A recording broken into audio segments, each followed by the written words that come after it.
London में साक्षात हनुमान जी ने लिया जन्म, चमत्कार देख गोरे भी बोले जय श्री राम। दोस्तों, पंडित धीरेन्द्र कृष्ण शास्त्री जी के बोलने का तरीका हो या उनके चमत्कार, सब कुछ उनके भक्तों को अद्भुत लगता है। रोज सैकड़ों की संख्या में दूर दूर से लोग उनके दरबार में अर्जी लगाने और कथा सुनने के लिए आते हैं। बागेश्वर बाबा की ख्याति इतनी फैल चुकी है कि इनके दरबार में बड़े से बड़े सेलिब्रिटी अर्जी लगाने पहुंच रहे हैं। पंडित धीरेन्द्र कृष्ण शास्त्री जी आजकल बहुत ज्यादा सुर्खियों में हैं और सुर्खियों में रहने का कारण है उनके द्वारा लोगों की समस्याओं को सुलझाया जाना, और वो भी एक अर्जी के जरिए। कई लोगों का मानना है कि ये अर्जी वाला सिस्टम ही एक ढोंग है और वो मेंटलिज्म का सहारा लेते हैं लोगों के मन की उन चीज़ों को पढ़ने के लिए और उसे वो पेपर पर लिख कर दे देते हैं।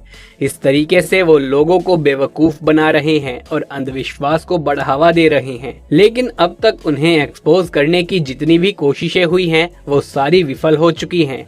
कई ऐसे पत्रकार हैं जो बागेश्वर धाम आ चुके हैं इन्हें एक्सपोज करने के लिए, लेकिन वो खुद ही एक्सपोज होकर चले जाते हैं। फिर भी कई बड़े बड़े जानकार ये मानने को तैयार ही नहीं हैं कि बागेश्वर धाम में वो शक्ति है, वो चमत्कार है जो वो लोगों के मन को पढ़ पा रहे हैं। तो दोस्तों, क्या सच में ये एक मेंटलिज्म की ट्रिक है? क्या वो लोगों के मन की बात नहीं पढ़ रहे, बल्कि उनके चेहरे के हाव भाव को देखकर ये जान लेते हैं कि उनके मन में क्या हो रहा है और फिर एक पर्चे पर उसको लिख देते हैं? दोस्तों, आज इन्हीं सभी सवालों का जवाब हम आपको देने वाले हैं और साथ ही बागेश्वर बाबा के एक ऐसे चमत्कार के बारे में बताने वाले हैं जिसे सुनकर आपके भी पैरों तले जमीन खिसक जाएगी। तो आइए दोस्तों, पहले चमत्कार के बारे में ही जान लेते हैं।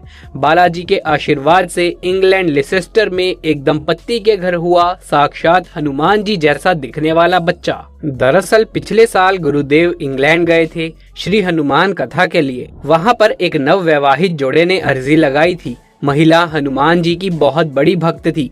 महिला ने हनुमान जी को अपना भाई मान लिया था, लेकिन उनके घर वालों को इन सब पे विश्वास नहीं था कि ऐसा कुछ चमत्कार भी हो सकता है। महिला बार बार गर्भ से होती थी और बच्चा नहीं रुक पाता था। उनको डर था कि इस बार भी कहीं ऐसा ही ना हो जाए। फिर वो हनुमान जी की कथा में आई और अपनी अर्जी लगाई।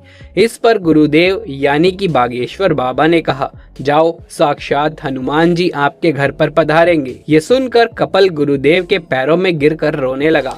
आपको जानकर आश्चर्य होगा कि बागेश्वर धाम में धीरेन्द्र कृष्ण शास्त्री जी जब लोगों की अर्जियों का निवारण करते हैं तब वो कभी कभी एक तिथि भी बताते हैं और ये दावा करते हैं कि उस तिथि पर उनकी समस्या का निवारण हो जाएगा। बीमारी के कष्ट से आराम और बच्चे की प्राप्ति जैसे मामलों में एक बार धीरेन्द्र कृष्ण शास्त्री जी ने एक महिला को विशिष्ट तिथि भी दी थी। बागेश्वर धाम सरकार ने अपने ऑफिशियल इंस्टाग्राम पेज पर एक वीडियो को शेयर किया था। इसमें एक महिला बागेश्वर धाम में भंडारा करने आई थी। उसके परिवार में अर्जी लगने के बाद बच्चे का जन्म हुआ था। खास बात यह है कि बच्चे का जन्म उसी दिन हुआ जिस दिन का उल्लेख धीरेन्द्र कृष्ण शास्त्री जी ने पर्चा पढ़ते वक्त किया था। महिला बताती है कि उसके परिवार के लोग बागेश्वर धाम में बच्चे की अर्जी लगाने आए थे। 3 महीने वो बागेश्वर धाम ही रहे। फिर जब अर्जी लगी तो पंडित धीरेन्द्र कृष्ण शास्त्री जी ने आशीर्वाद देते हुए एक विशिष्ट तारीख बताई और कहा कि उनके घर इसी तारीख पर एक पुत्र की प्राप्ति होगी। महिला से जब पूछा गया कि उसे कैसा लग रहा है तो उसने बताया कि उसे और उसके परिवार को बहुत अच्छा लग रहा है। बालाजी ने उनकी सुन ली। धीरेन्द्र कृष्ण शास्त्री जी ने बच्चे का नाम घनश्याम रखा है। उन्होंने बताया कि बच्चे का नाम घनश्याम इसीलिए रखा है क्योंकि ये बच्चे का रंग भगवान श्याम जैसा है। धीरेन्द्र कृष्ण शास्त्री जी महिला को बधाई देते हुए प्रार्थना करते हैं कि जैसे उस महिला की भगवान ने सुनी है वैसे ही वो सभी की सुने। अब दोस्तों, कुछ लोग बागेश्वर बाबा को ढोंगी कहते हैं और उन लोगों का कहना ये है कि बाबा सिर्फ एक मेंटलिस्ट की तरह ही लोगों के हाव भाव से उनकी मन की बात जान लेते हैं, जबकि पंडित धीरेन्द्र कृष्ण शास्त्री जी का कहना है कि ये बालाजी सरकार की शक्ति है जो उनकी मदद करती है, उन्हें सब कुछ बताती है। आपको पता होगा कुछ समय पहले बहुत सारे लोग जो खुद को ज्ञानी मानते हैं वो पंडित धीरेन्द्र कृष्ण शास्त्री जी को एक ढोंगी मानकर उन्हें ये कह रहे थे कि वो लोगों को बेवकूफ़ बनाने का काम कर रहे हैं। जिसके बाद कई प्राइम टाइम शोज चलाए गए कि मेंटलिज्म कैसे काम करता है। जबकि कई रिपोर्टर्स धाम भी गए और पंडित जी को एक्सपोज करने की कोशिश करी, लेकिन पंडित जी ने हर किसी का मुंह बंद करवा दिया। अब एक ऐसे रिपोर्टर का पर्चा भी सामने आया जिसने किसी को भी कुछ भी नहीं बताया था, वो भी पंडित जी के सामने नतमस्तक हो गया। इसके बाद भी अब तक कई शो चलाए जा रहे हैं जिसमें कहा जा रहा है कि ये मेंटलिज्म की ट्रिक है। वो मेंटलिज्म का सहारा लेते हैं और सामने वाले के हाव भाव जानकर पर्चे में वही लिख देते हैं जैसा सामने वाला इशारे करता है या साइंस देता है। अब मैं आपको बताता हूँ कि आखिर मेंटलिज्म कैसे काम करता है और क्या सच में पंडित जी मेंटलिज्म का इस्तेमाल करते हैं। अब मेंटलिज्म होता है कि हमारी दिमाग में जो भी होता है तो हमारा शरीर भी उस तरह से हाव भाव दिखाता है। जैसे अगर कोई झूठ बोल रहा होता है तो उसके दिल की धड़कन तेज हो जाती है, उसके चेहरे पर अजीब हाव भाव दिखने शुरू हो जाते हैं, वो घबराने लगता है। इसी तरह जब भी हम कोई चीज सोचते हैं तो हमारी आंखों का थोड़ा सा हिलना, होठ हिलना, नाक हिलना, इससे सामने वाला पहचान सकता है कि हम किस तरह की चीज के बारे में सोच रहे हैं। हम डरने वाली चीज के बारे में सोच रहे हैं, हम खुश होने वाली चीज के बारे में सोच रहे हैं। तो ये मेंटलिज्म इस तरीके से काम करता है और कई जादूगर इसका इस्तेमाल भी करते हैं। आपने भी देखे होंगे वो जादू जब किसी के मन के अंदर का वो नंबर सामने वाला पहचान लेता है, जबकि उसकी जुबान पर वो नंबर आया तक नहीं होता, उसने बस मन में सोचा होता है। यही मेंटलिज्म की ट्रिक है जो कि चेहरे के हाव भाव को पढ़कर सामने वाला जान लेता है कि उसके मन में क्या है। अब क्या पंडित धीरेंद्र कृष्ण शास्त्री भी मेंटलिज्म का इस्तेमाल करते हैं? नहीं दोस्तों, बिल्कुल भी नहीं, क्योंकि मेंटलिज्म का इस्तेमाल करने के लिए जो आपके सामने इंसान है उसके हाव भाव आपको पढ़ने जरूरी है। अगर आप उससे मिले तक नहीं हैं और वो भीड़ में कहीं दूर है तो उसके हाव भाव आप जान नहीं सकते। और पंडित जी तो पर्चे में पहले से ही लिख देते हैं, उसके बाद ही उस व्यक्ति को बुलाया जाता है। और वैसे भी जब पंडित जी पर्चा लिख रहे होते हैं तो वो नीचे पर्चे की तरफ देख रहे होते हैं, ना कि किसी शख्स के चेहरे की तरफ। इसीलिए ये मेंटलिज्म नहीं हो सकता, क्योंकि वो इतना जल्दी काम नहीं करता। आपने कई टीवी शोज में देखा होगा, कई मैजिशियंस जो ट्रिक दिखाते हैं वो भी इसी तरीके से करते हैं कि उनके चेहरे की तरफ सबसे ज्यादा देखते हैं। दोस्तों, आप कई ऐसे वीडियोस देखते होंगे जिसमें जो जादूगर है यदि वो मन की बातें पढ़ता है तो वो ज्यादातर चेहरे की तरफ ही देखता रहता है और चेहरे की तरफ देखकर वो कागज पर लिख देता है कि आखिर वो बंदा सोच क्या रहा है। लेकिन ये तभी पॉसिबल हो पाता है जब वो सामने वाले के चेहरे को या उसके हाव भाव को देखकर पहचानता है। लेकिन सच ये है कि वो पूरे तरीके से उसके मन में क्या चल रहा है ये नहीं बता पाता, क्योंकि लंबे पैराग्राफ बताने बहुत मुश्किल होते हैं, जबकि कोई अंक, कोई नंबर, कोई नाम बताना बहुत आसान होता है। अब दोस्तों, पंडित जी कभी भी चेहरे की तरफ इतनी ज्यादा देर तक नहीं देखते हैं, तो मेंटलिज्म का इस्तेमाल तो वो कर नहीं सकते। लेकिन अगर ये मेंटलिज्म का इस्तेमाल नहीं करते हैं तो आखिर किस शक्ति से वो ये चमत्कार कर पा रहे हैं? तो इसका जवाब पंडित जी ने खुद दिया है।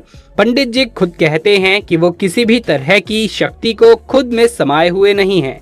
भले ही उन्होंने सिद्धियां प्राप्त करी हैं, लेकिन ये जो अर्जी वाला पूरा सिस्टम है ये बालाजी सरकार यानी कि हनुमान जी द्वारा वहां पर होता है। उनका कहना है कि ये चमत्कार वो नहीं करते, हनुमान जी कराते हैं।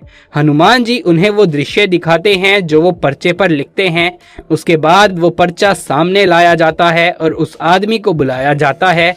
और कमाल की बात तो ये है कि वो सब कुछ सही निकलता है। और उनका कहना है कि ये बागेश्वर धाम में ही होता है, क्योंकि ये काम वो नहीं कर रहे, ये काम बालाजी सरकार द्वारा किया जा रहा है। दोस्तों, ऐसे बड़े बड़े दरबारों के लिए वो 1 रुपए भी नहीं लेते। इनके राम भजन के लिए, इनके राम पाठ के लिए दूर दूर से अलग अलग शहरों से इन्हें बुलाया जाता है, अलग अलग राज्यों से बुलाया जाता है। और राम कथा की मदद से जो भी पैसे इकट्ठे होते हैं, बाबा जी उनका पर्सनल यूज नहीं करते हैं, बल्कि विवाह में लगाते हैं। जो गरीब औरतें होती हैं, गरीब बच्चियां होती हैं, उनके विवाह में, सामूहिक विवाह में पैसे खर्च करते हैं। बागेश्वर सरकार धाम जी की तरफ से निशुल्क वृद्धाश्रम भी खोले गए हैं और अभी हाल ही में इन्होंने अपने भक्तों को ये आश्वासन दिया था कि वो बहुत ही जल्द पूरे तरीके से निशुल्क अस्पताल को भी खोलेंगे। अब दोस्तों, आप लोगों ने देखा होगा कि बहुत से ऐसे बाबा भी होते हैं जो लोगों को बेवकूफ बनाने का काम करते हैं, बहुत सारी धन संपत्ति बना लेते हैं और उसके बाद उन पर केस चलता है और वो पकड़े जाते हैं। सही मायनों में कहा जाए तो वो एक्सपोज हो जाते हैं।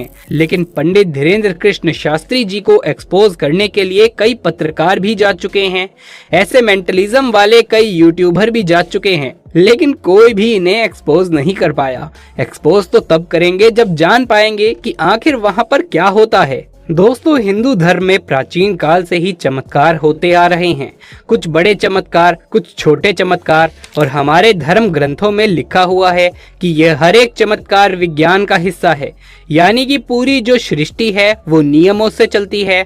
यहाँ जो भी होता है वो नियमों से ही होता है, ठीक वैसे ही जैसे विज्ञान में नियमों से होता है। लेकिन कुछ चीजें हैं जो अभी तक हम समझ नहीं पाए हैं, भविष्य में जब हम समझ जाएंगे तब हम उन्हें मान लेंगे। जब तक समझ नहीं आता तब तक चमत्कार, और जब उसके बारे में कुछ जान जाए तो वो साइंस।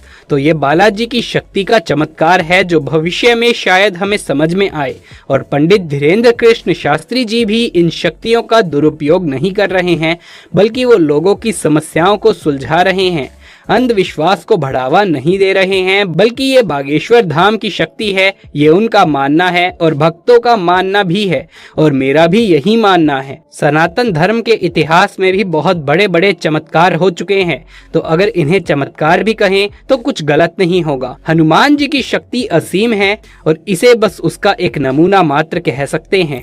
और बाकी रही बात पंडित धीरेंद्र कृष्ण शास्त्री जी के चरित्र की, तो वो बहुत ही अच्छे स्वभाव वाले इंसान हैं, जो कि बहुत अच्छा काम कर रहे हैं और सनातन संस्कृति के संत हैं। सनातन संस्कृति के महान संत हमेशा अच्छा कार्य करने के लिए अपना जीवन न्यौछावर कर देते हैं, जैसे कि पंडित जी कर रहे हैं। अब मैं ये आपसे जानना चाहता हूँ कि क्या आप पंडित जी को एक अंधविश्वासी और ढोंगी इंसान मानते हैं, या एक ऐसा संत, ऐसा इंसान मानते हैं जो कि हनुमान जी की सेवा कर रहा है? दोस्तों, ये तो वो खुद ही कहते हैं कि उनमें कोई शक्ति नहीं है, सारा कार्य हनुमान जी द्वारा किया जाता है। आप इस वीडियो के बारे में क्या कहना चाहते हैं, नीचे कमेंट बॉक्स में लिख करके जरूर से बताएं। यदि ये वीडियो पसंद आया हो तो इसे एक लाइक करके अपने दोस्तों और रिश्तेदारों में ज़्यादा से ज़्यादा शेयर कर दें। कमेंट बॉक्स में जय बागेश्वर धाम, जय बालाजी सरकार, जय श्री राम लिखना बिल्कुल भी ना भूलें। आगे भी ऐसे वीडियोस देखते रहने के लिए चैनल को सब्सक्राइब करके पास वाले बेल आइकन को ज़रूर से दबा लें। जल्द मुलाकात होगी आपसे किसी अगले वीडियो में, तब तक के लिए आप सभी का धन्यवाद।